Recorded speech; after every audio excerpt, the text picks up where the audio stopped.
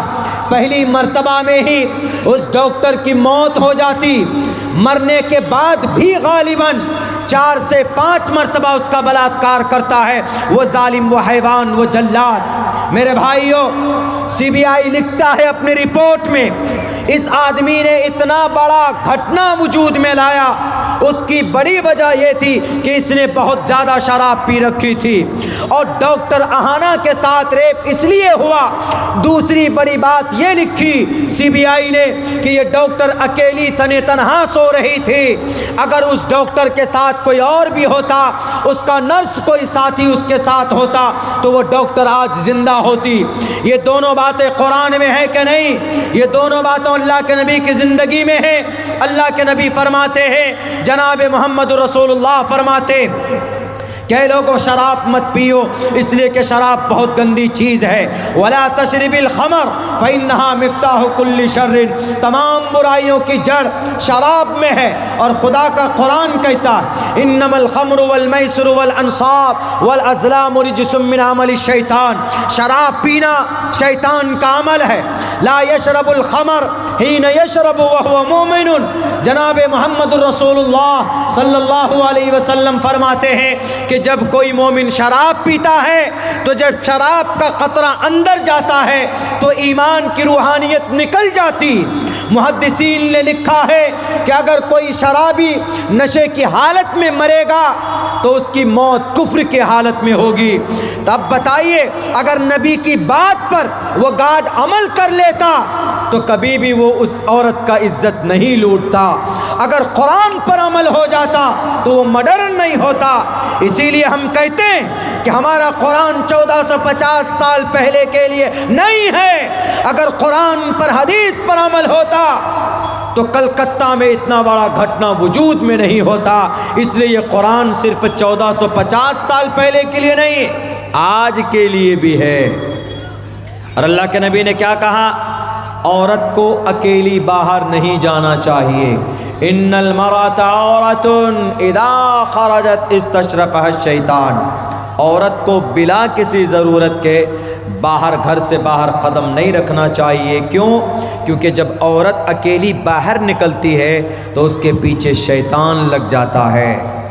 وہ ڈاکٹر اہانا اکیلی تھی، اگر نبی کی سنت پر عمل ہو جاتا، نبی کی بات پر آج وہ عمل کر لیتی تو اس کی جان بھی آج زندہ ہوتی اور یہ گارڈ بھی مرڈرر نہیں بنتا۔